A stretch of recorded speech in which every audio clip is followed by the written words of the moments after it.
I am Citizen Jones Hussein. Now, today on the program, NLC, TUC, and CSOs rise against hike in the electricity tariff and slow progress in defeating power outage. Let me report that I'm hanging out with Solomon Ajuziogu. Solomon, I greet you. Good evening to you. Good evening, citizens. And of course, we also have Tunde Abaton joining us too. Super being here again. All right, the team is ready. I hope you are.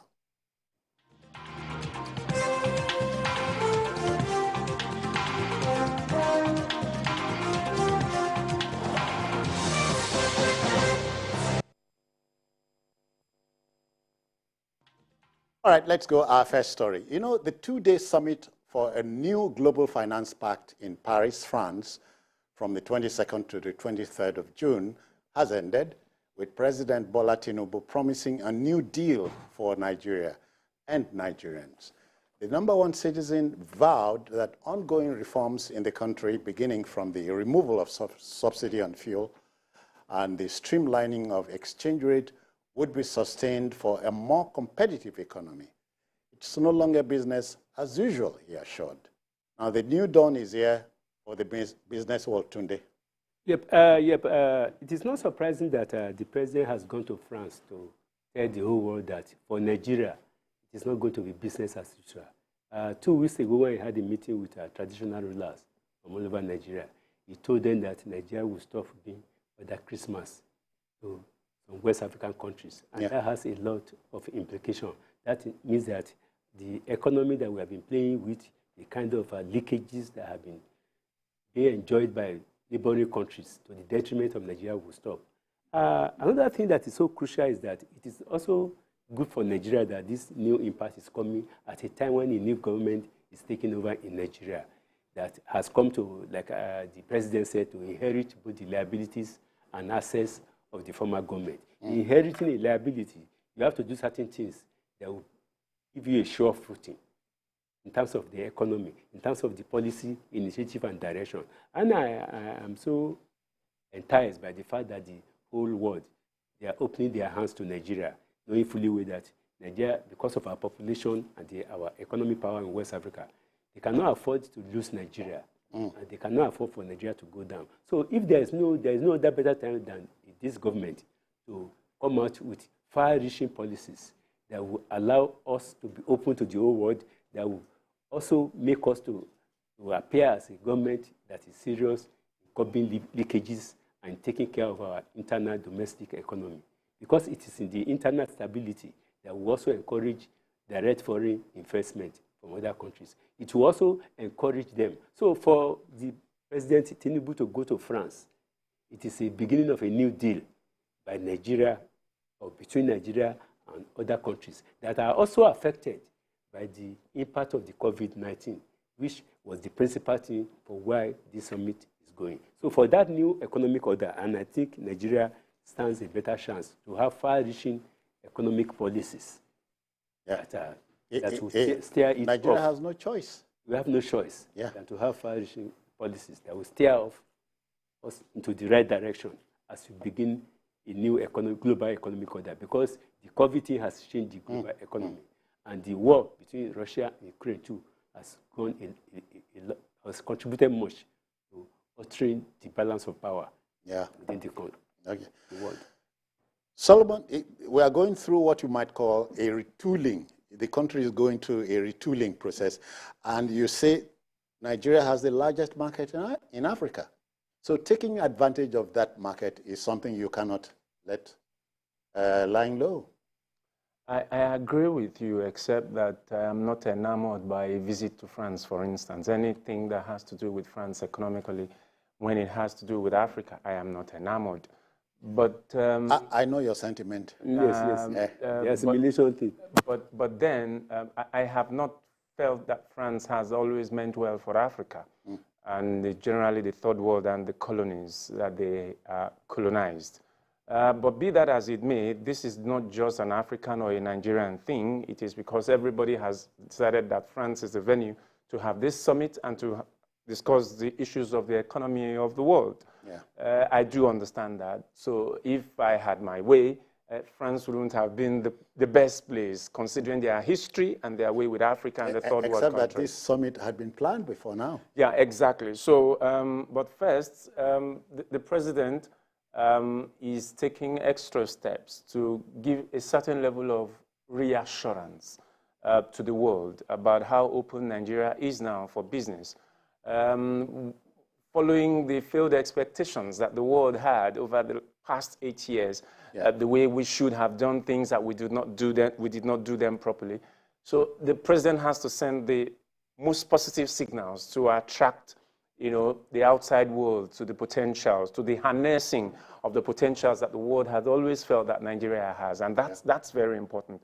And some of the decisions he has made, the decisions he has taken so far, he has shown that he's got the balls to take the most difficult decisions, because sometimes we get emotional about certain decisions that have to be taken, but because of the effect on the people. That's it. The short-term objective, the short-term goals to attain the long-term objectives. He has done that so far. So someone, they say, when you talk tough, you must carry a big stick. Big stick.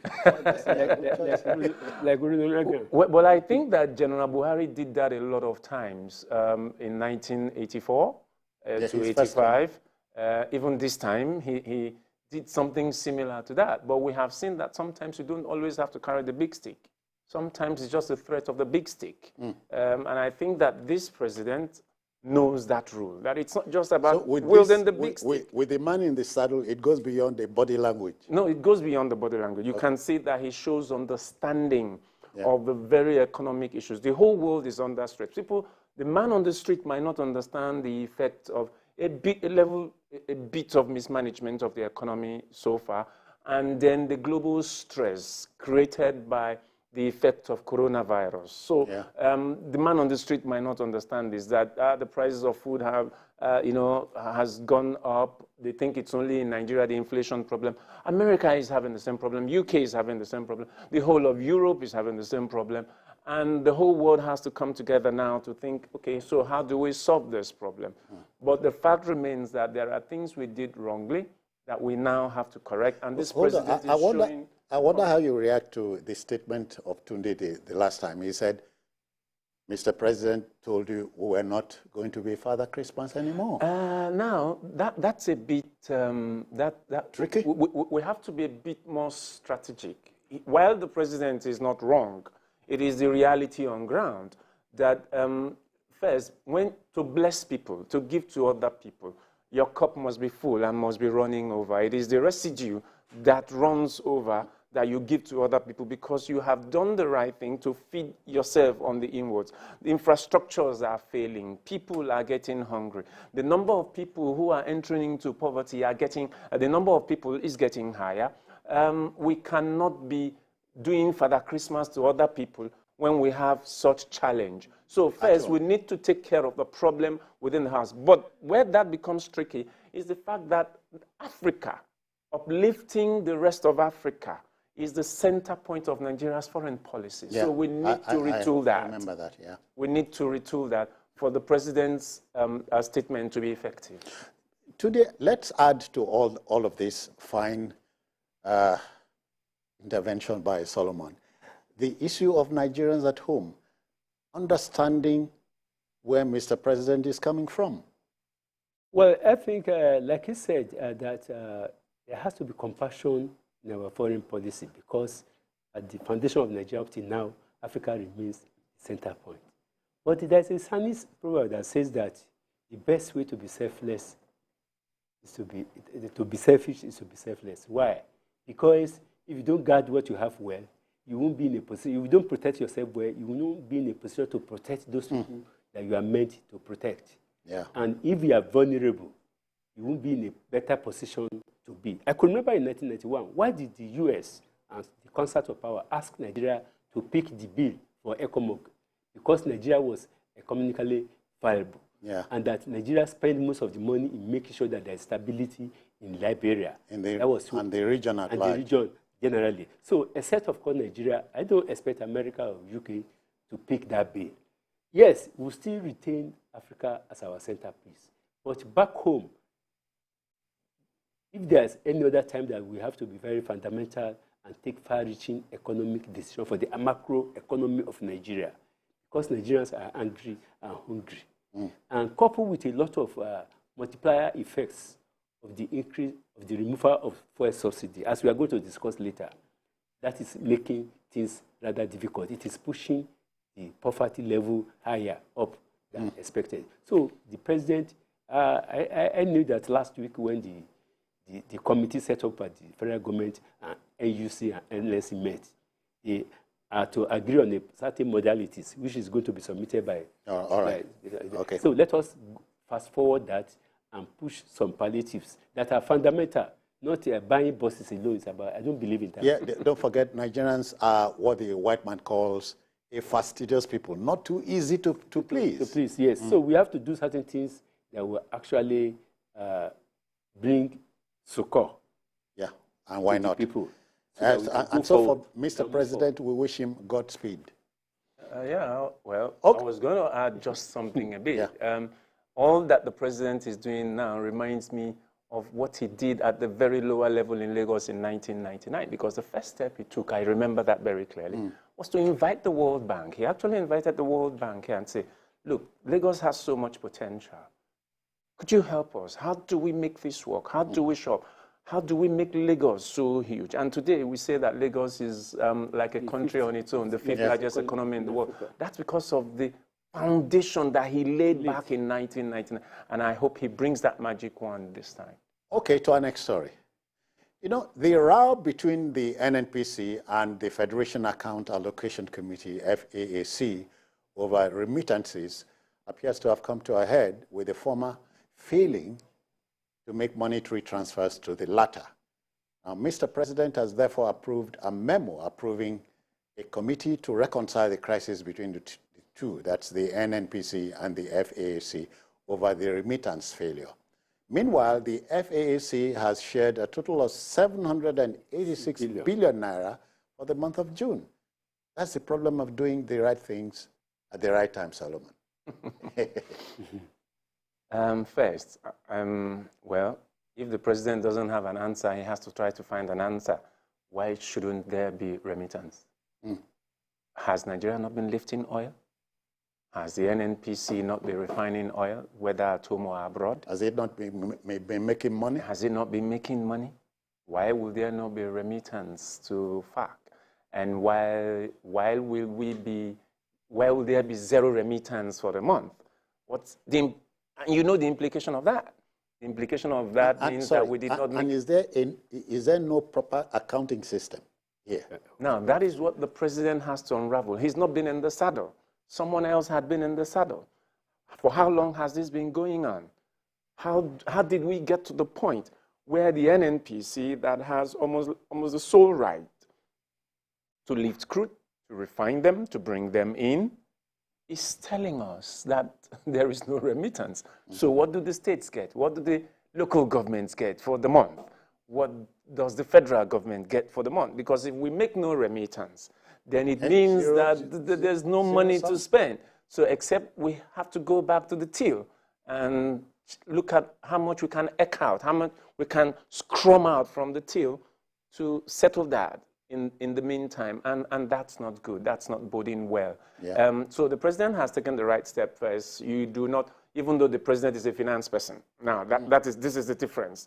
So he's a finance person, so he knows the tricks. So when he talked about fuel subsidy and took the step to ensure that there is a level of price liberalization, so that, now look at it, people, the first thing I thought to myself was, okay, so when the fuel subsidy was removed, when he announced that it was gone, then suddenly the NNPC was the first to raise its own price, and every other person followed suit. And I imagine, so why should it be the NNPC first? So is the NNPC not making money? But then I understood that the president himself understands the finance of having to move up the price, or else would have been in a bigger problem by now. So let's look at it. The committee would then have to do its job and let us find out exactly what the problem is. But I'm at a quandary right now. So Nigeria didn't make money for the month. I'm confused. I'm confused. I wonder if Tunde is. Well, if let me take us back to the statement of the president again, that when he was talking to governors, that he has accepted, and they too should accept that they have inherited liability and assets. And the question is, when we talk about remittance to the federation account, it is not a new thing. We have been on it for probably years now that NNPC will come out that they could not remit. The question you ask yourself is that, when was the last time there was an audit of the NNPC? Both human, material, and resources. Until the president, between now, yes, this is June, between now and September, there has to be a thorough audit of the NNPC for the president to know whether the NNPC is even still serving the interest of Nigeria as an entity that is wholly owned by Nigeria. To be able, because oil remains 90% of our source of foreign earnings. So if there is no proper audit of the NNPC, how do we question them if they say there's no money to share? And to add to that, we hear, it must be true, that for many years the NNPC never accounted to anybody. To anybody. So never. You see, it's just like what we have been hearing, things we have been hearing of CBN. The CBN has grown to such an extent that it has almost swallowed the NDISC. So the NNPC too has swallowed all the other subsidiaries. They have become a government to themselves. So one of the gray areas to address it is to, first of all, audit the NNPC, not only the account, not only the personnel, this NNPC as a body. Thank God that they said it is now NNPC Limited. So if it is limited, it is subject to audit. It means all the directors of the books will be made public. It has to be made public. It is made public. Because except, of course, the president tapped this thing, he will keep on returning to us. Then why are now they telling us that the subsidy was removed May 29? This is June. It means there was no money, they did not make any dime. No provision. May.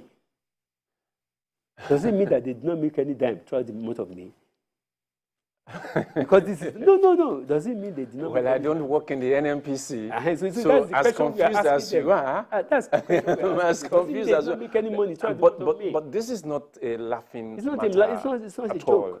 joke. When you consider that this economy is mono, oil is the mainstay of the Nigerian state. 90% of our. And we are messing with that oil. And we are messing with it. But first, we must ask certain fundamental questions. What was the structure of the NNPC? And in transition into a limited liability or a public liability company, as the case may be, what was the restructuring that took place? What was the proper restructuring? These are some of the things that have to be asked, because the things seem to me so simple, so easy overnight, and then it seems it just happened, and then next thing we heard by fiat, NNPC was transiting to a limited company. And I'm like, okay, so how does this happen? You must throw the baby away with it. I mean, so what's the structure? What is the point of agreement? What was the consensus about how this should work? Who controls the lever? These are some of the things. NNPC. Because how does the regulator transit to a player? Is there a regulator? No. How NNPC was a regulator. Regulator of the oil. So how does a regulator transit to a player without a proper structure? So who is regulating? Well, we know on paper there's somebody who is supposed to be regulating. There's an agency that is supposed to be regulating. So how is this structure? We need to interrogate some things. But I'm happy. It's just that as you keep talking about liability, it is true, you inherit liabilities. The task of having to unravel some of the things and coupling them, you have to first unravel it and then couple the whole thing together. I hope the president will be able to do this. Speed is of the essence, or else the people will run out of patience, because people care about their stomach, what we'll eat, what we'll drink. It's not so much about grammar and setting up committees. We hope that the committees will come up with the things that they need to come up with. But first, the president will not know what has happened, except the committee brings in the report. Yeah. And then we'll take it up from there, and we hope the committee will expedite action, because Nigerians are waiting for that. Let me quickly tease you before we go to our next subject. Do you think, like the Americans do, we have a Nigerian dream? Well, I think... is there any such thing as a Nigerian dream? Well, do we dream at all? I will also answer you, ask you whether you believe that is there a national interest? Do we have a national interest? Because when we have a national interest, if your state interest clash with the national interest takes over. Why I ask that question is that most leaders in Africa appropriate their personal interest to national interest, and their national interest stops where their finances are affected, and they appropriate their personal interest, which in most cases is security. So security of a lot of things. Tunde, in short, so if the dream, if any, is not clear. It's not Solomon. clear.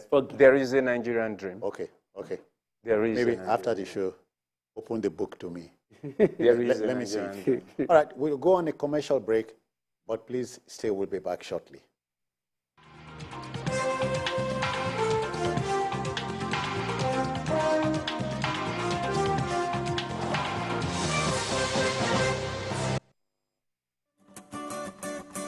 In today's world, our lifestyle, both at work and at play, depends on connectivity. Our connectivity depends on the devices that make it possible, and these devices depend on electric power. When power fails, our life shrinks, our work drops, and our joy dips. JRB Solar Energy Systems are here to ensure that we enjoy uninterruptible power, uninterruptible joy. Whether you're running a business, an institution, or just a home you return daily to rest, JRB has got you covered. No project is too big for our super digital inverters, long-lasting batteries, and efficient solar panels. Go. Dream on. Change your world. JRB solar inverters, batteries, solar panels, solar streetlights, and more. Telephone 0906 752 1111. Email sales@jrbsolar.com. With JRB, the sun's gonna shine on everything you do. New beginnings are always colorful. When we celebrate the start of life's journey, we marry in colors. With our proudly Nigerian Dulux paints, now available in any color. Express your world however you want it. Visit a Dulux color center to get any color instantly. Dulux, let's go.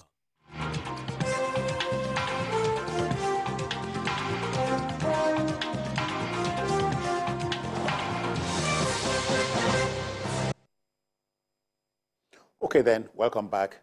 So to our next story, foresight, I'm told, is not about predicting the future. Rather, it is more about minimizing damage and surprise. The Department of State Services, the DSS, has called for vigilance ahead of the Eid al-Kabir celebrations. Reports, more than intelligence reports, reveal that the enemies of state have plans to attack worship and recreational centers before and during the festivities. Now, the DSS spokesman, Peter Afunaya, released the alert. Eternal vigilance, I'm told, is the price we pay for liberty. Solomon. The DSS again. The secret police. Sounding so obvious. Sometimes. So you think this is a speculation? No, I don't think it's a speculation, even if it is true. I do not think it is. I'm torn between understanding the alarm. Sometimes secret police tries to, they usually want to obfuscate their presence. Proactive.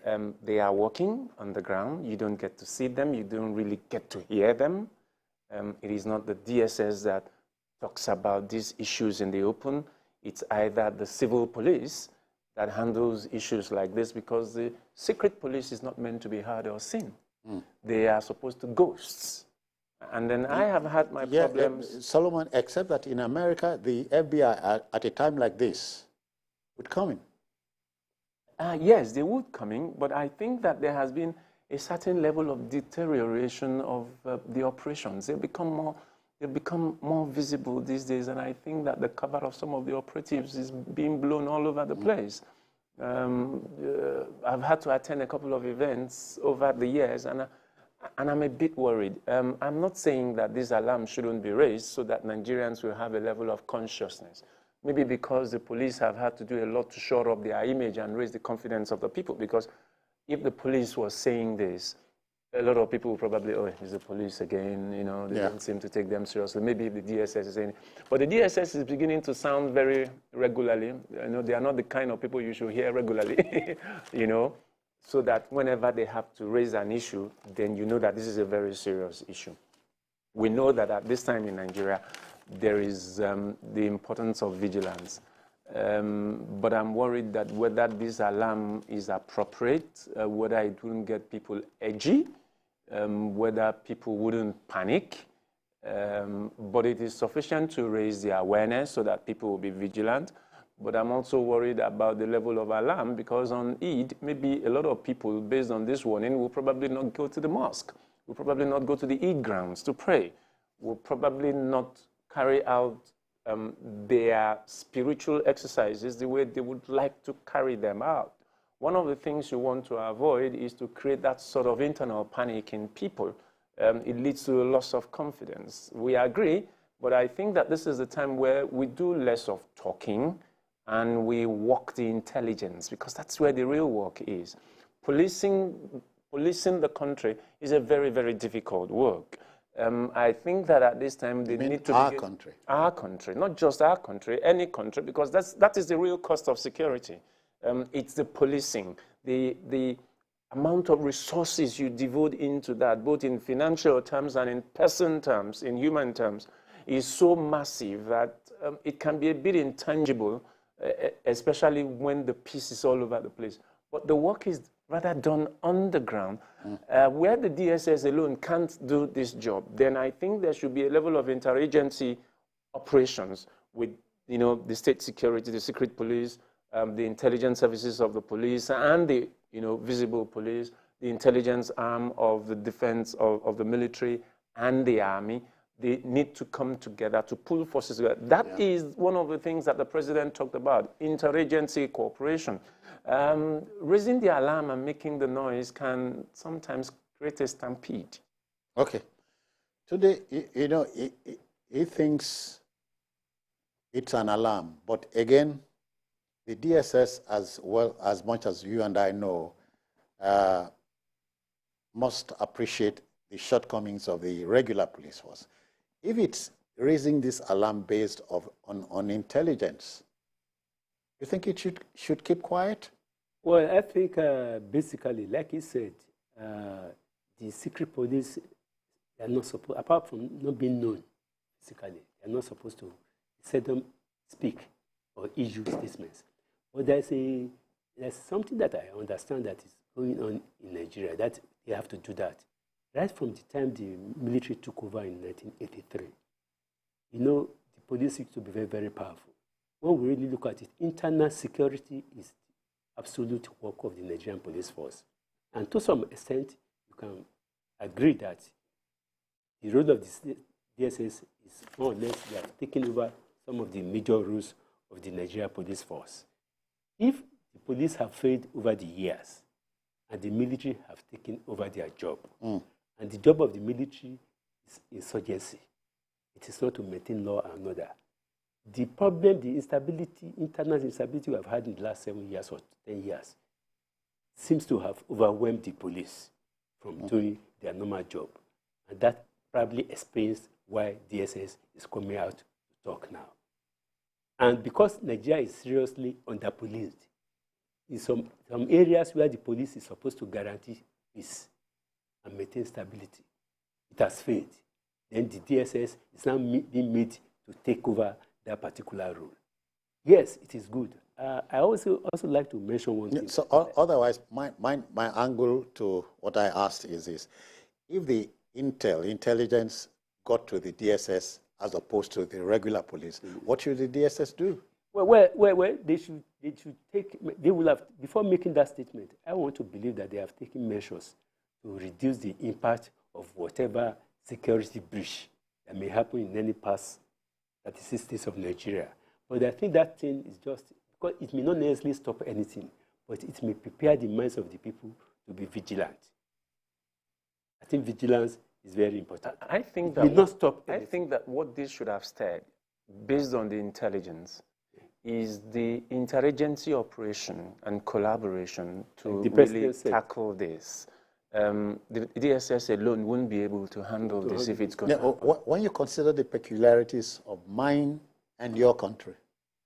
I think that we will have to move on from those perceptions, this perception we have about how wrong things are. If we really want to move to the next level, we need to begin to think about how to make it happen. The president has raised an issue about these things. Yeah. It seems to me more like, okay, the DSS wanting to be seen to be doing their job, to be doing its job. Whereas the DSS is actually, the DSS job seems a bit more unthankful. You know, that sort of thing you do, nobody sees you, nobody feels you. So it seems as if the police takes the glory. So what we should be talking about is, the police, this is going to happen. This is what we're seeing. Okay. Military intelligence, this is what we see. This is what is going to happen. How do we make this work? I think that this is the way these agencies should be working. If, for instance, when most of the investigations about FIFA that was carried out by the secret police, not the regular police. And then what happened? When the thing was going to be blown up, it was not even the secret police that came to tell the world about what happened. It was the Department of Justice in the USA and in those countries. Yeah, so these are some of the things we're talking about our country. Where did we get those things from? And her peculiarities. No, but where did we get those things from? Because I shouldn't want to, DSS is working, police is working, so everybody is doing his own thing. No. Everybody is working for the same purpose, to secure Nigeria. And they need to do it together because the DSS alone For me, Solomon and Tunde, the big idea is by coming open at this time, he does not like it, we are minimizing damage and lowering tension. So if it happens tomorrow, we can say, the DSS warned us. Right? Wrong? I think if we all agree that the police have sort of lost the tempo or has no capacity to maintain absolute peace in Nigeria, if another agency, like the president said that, he told the service chief that he didn't want them to work at cross purposes. And that informed why he promptly reacted when DSS invaded the office of the AFCC to set them out. That one has been happening in the last 8 years. People just think. But if there's an interagency cooperation, you will even hear DSS talking about. That's it. That's it. DSS will not even. If the cooperation. If there's interagency synergy. Since the work of the DSS is primarily intelligence. Intelligence. Yeah. The intelligence should be put at the disposal of the police. Of the police. And this is also the way to raise the confidence of the police. So, it's all police. All they are doing, all of them, all they are doing is policing. What the customs is policing at the border. The immigration is policing at the point of entry. The local balance is a man who is down today does not fear any fall anymore. I'm sorry. I'm sorry. I had to inject. I understand you. So the police is down, if you ask me. They are down. So must they fear any fall again? Well, it's not the police that is fearing the fall. It's the DSS. If the police is propped up, we would all see. We have to do something about it. We just don't give up on them because we interface with them every day. Yeah, maybe that's the message, yeah. That's their job. The DSS won't interface with me every day. I meet police officers every day, on the road, in the car, everywhere. When you are in problem, it is the police that will first of all come to you. I remember vividly in the Second Republic, you hardly heard of the NSO then that was headed by Alhaji Umaru Shinkafi and Rafin Dadi. Yeah. They were cooperating well between the Adewusi police. And the police then was like an alternative.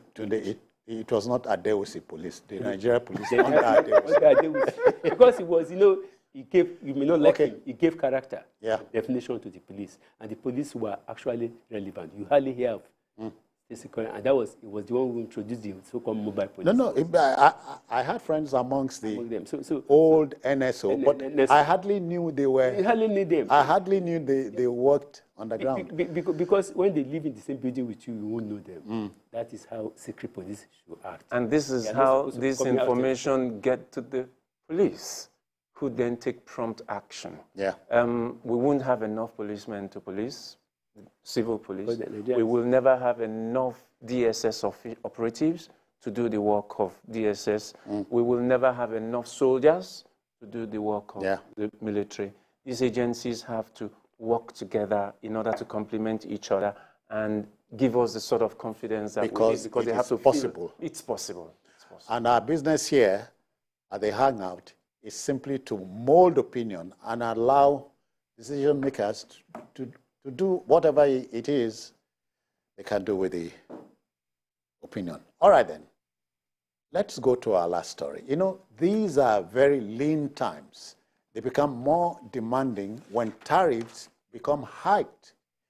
Electricity supply is not just epileptic in my country. A hike in electricity tariff at this time is a living hell, if you ask me. A 40% hike in electricity tariff is in the works and planned for July 1st. The Nigeria Labour Congress, NLC, the Trade Union Congress, TUC, and civil society organizations, CSOs, have all become scandalized and are asking government to shelve the idea.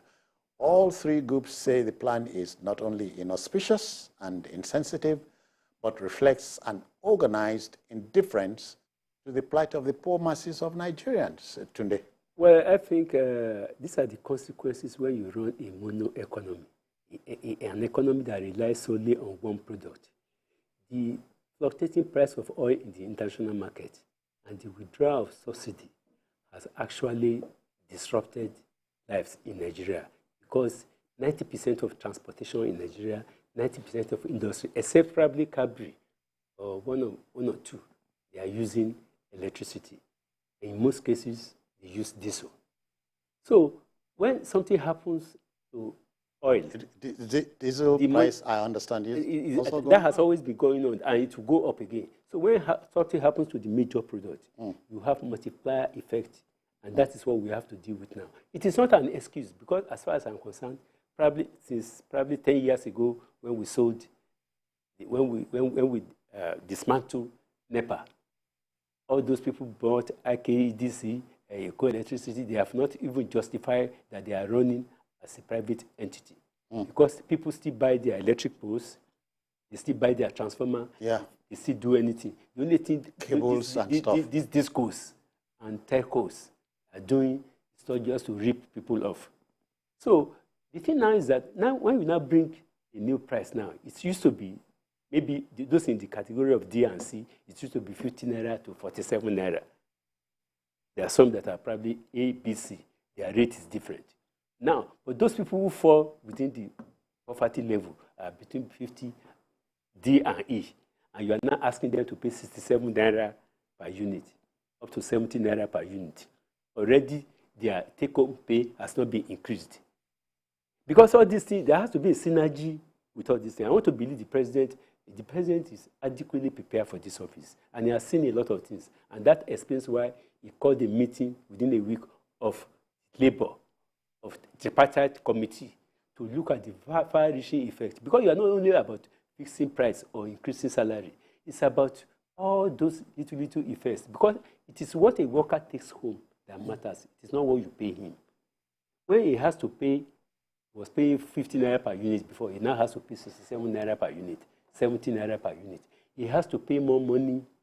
I have a daughter who works on the island. Every day she has to spend about 3,000 naira to go to work every day. So multiply that one by about 4,000 by 5. That's about 20,000 in a week. So multiply them by that one by 4 weeks, 80,000. Otherwise, how much can you possibly pay her? So you have to subsidize her. Working on the island is expensive. It's very expensive. Very expensive. And that is when you get a place of work to go. So I believe that they should give us service. Yes, there is practically nothing we can do with regard to them jacking this thing up, because it is the reality of the moment. But I can't see, like, for instance, in my community now, they bought the transformer, they say, about 12 years ago, 15 years. It was supposed to be 500 kVA.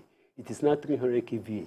The number of people using that transformer has quadrupled over the years. NEPA has taken over everything. They have not changed the transformer, and they have increased the levy. At the end of the day, NEPA will tell you that what TCN gives them, because TCN, Transmission Company of Nigeria, they will give discos. They can say, we give you probably maybe 50 million naira worth of light. It is for them to distribute that light. They must collect that 50 million naira.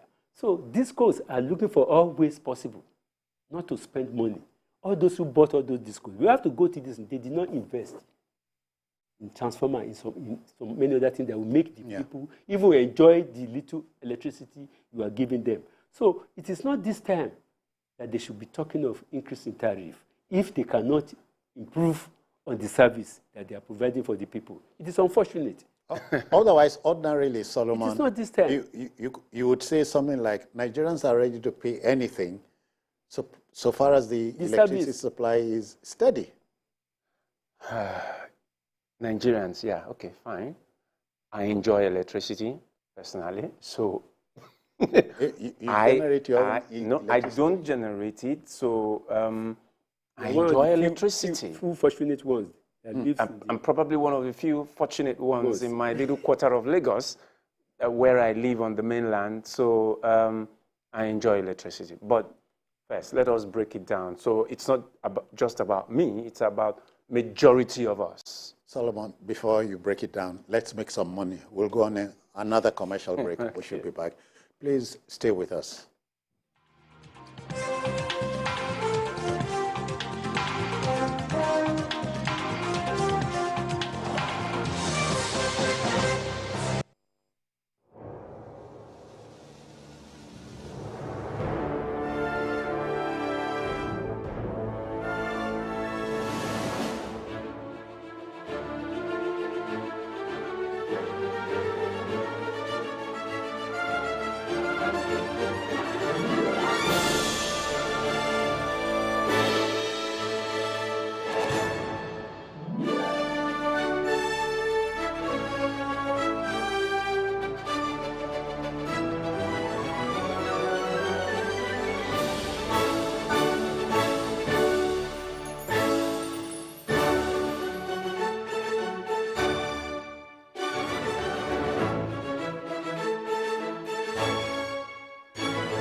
TerraQ, unwrap joy, unleash taste.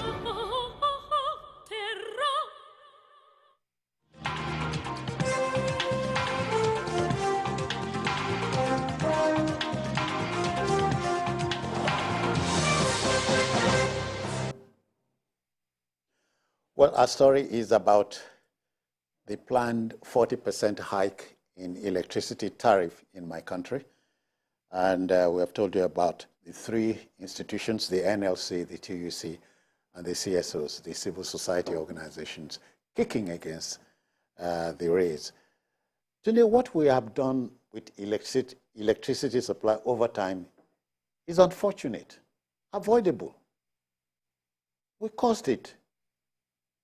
Because I remember in the twilight days of the Obasanjo regime, about 6 or 8 months to the end, he hurriedly set up 10 private electricity generating plants across the country. Nothing happened. You see, like he said, these people bought. They bought. It's like window shopping. That is what it has come to those be. who bought the discos? Yes, what it has come to be for Nigerians now. Sorry, are you saying they never knew what they were buying? I believe that there was no enough sincerity on the part of the sellers and those who bought the discos. On the part of the sellers, maybe I have to. There was no enough sincerity.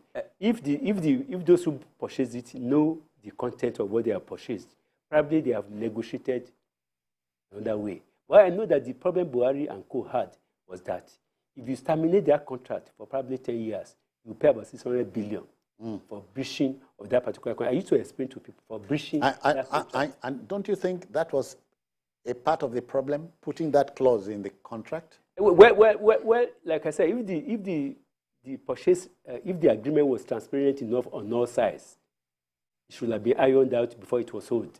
But it was not transparent. It's like buying a house that you've never inspected. So breaking it down, I think you talked about Obasanjo, President Obasanjo. That President Obasanjo hurriedly did that before leaving office is a mere contradiction in itself. Because back between 1999 and 2007, when then Governor Bola Tinubu brought in Aaron and proposed the dismantling of the current electricity structure in the country to allow regions and states and private people who can do this, generate power in the locations where they are, generate it and make the money. The same President Obasanjo kicked against it, frustrated Enron. We seem to forget that easily. I remember. So if that happened with him and he had to quickly do this, it shows that he probably does not have an understanding of what he was doing himself. No, no. I think that those who is this he? I think that the president and the Nigerian government not understanding exactly how this should work. Sometimes when you take up someone's idea without involving the people who generated the idea, who thought about this in the first place, the people who bought probably bought on the potential, based on the promise of the perceived potential that this was going to give to them. But what is the structure of this dismantling of the electricity structure? Now, how do I invest my money in something that does not guarantee that I have to generate the electricity and make my money? Why do I have to? You talked about diesel, when you were talking about diesel and PMS and crude oil. And the first question that came to my mind is, do you generate electricity using diesel at the massive level, at the countrywide level? No, there are two major fuel base of power generation at the moment in Nigeria. Nuclear is not part of them. It would have been a third one. So you have hydroelectricity and you have thermal gas stations. Yeah, gas, yeah. Now we don't use coal anymore. It would have been 4. We have abandoned coal. And now that they're talking about climate change, everybody's saying, no, we can't use coal. But is it the reality that we employ these climate change issues when we have not met even the fundamental issues where we have abundance of coal to do that? So we have a problem where we dismantle this power, electricity distribution structures, and we are not allowing these people, the telecom companies are generating their own signals and doing their own things and making their own money. Why can't we look at that model for electricity where we break into regions? But thankfully, the current president has signed a law which you, as an individual and a company, can generate electricity and make money. And states too. Well, fine. We need to take a look at the component of the law. The president probably signed that into law, probably because that was his own idea when he came with the idea. When President Tinubu came with the idea of Enron and regional generation or state generation of electricity, one of the things you need to understand is that there had been no law to that effect in the first place. He probably just looked at the constitution and said, okay, there's a lacuna here, we can do it. It is not only the federal government that should provide electricity.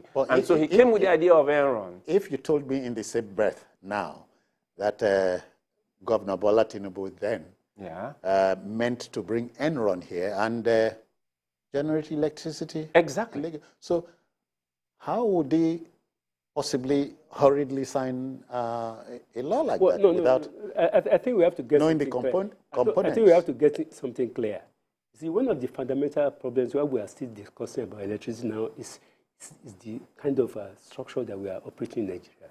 The various governments, right from even Obasanjo that was supposed to know, we have been bogged down by this unitary system, unbridled unitarism that we are using to run Nigeria. And it can never work because it has never worked anywhere in the world. Even the Soviet Union tried it between 1914 and 1991, the thing collapsed because you cannot mingle everything together that has different areas. So until we look at that structure, I think that was what Buhari tried to do by saying that it's okay, if people have been talking about electricity and railway, regions and states cannot have their own railway. If that was what probably Asiwaju Tinubu or Obasanjo was in that, but all these people who ruled us, they have a unitary mindset. And that was why Obasanjo carried that very brilliant idea by President Tinubu now, then governor of Lagos. So they have a unitary mindset. But President Tinubu has just signed a deal. And that bill you are talking about, of course, it's not the first time we are signing. It's not the first time we are signing an electricity bill. What we are saying is this is not the first time we are signing into law an electricity bill for an act, to liberalize electricity. This is an update, an upgrade of what the bill, of what the law. I think the real problem there that we don't know, this seems talking about is that issue of transmission. You can generate. major Transmission company thing in Nigeria will take it back from you, what you generate, and they will now decide to distribute it to where they want. That is the major problem. The major problem. So what we need now is that for ability of states or private sector to generate, transmit, and distribute within their own structure, and we determine what measure can be given. I say this almost all the time I have the opportunity. My state generates from the Ibom power plant at Ikorobasi, 101 megawatts. And the whole state does not need as many as 50, 60 megawatts. But you empty all that, you empty all that into the national grid. It's not necessary. It's not necessary. So now states have the power to generate and circulate. Exactly. And not just the states. All right. Well, private individuals who can invest. I hear we must go. Time is a master. But today, let's thank you for having been a part of it. Yes, thank you. Thank you. Many thanks, Solomon. Okay, just to remind you that Tunde is unavoidably absent. He should be back over the weekend. Babajide Otitojo, I'm sorry. He is unavoidably absent. And again, we are sorry we started a little late. So we must thank you for your time. It's time to go. If you missed any part of this broadcast, join us later tonight at 11. And of course, on Sunday, we expand the field for you from 1:30 to 3:30 for Journalist Hangout. And we are also on YouTube at youtube.com/TVC News Nigeria. I am Citizen Jones Hussein. Bye-bye now.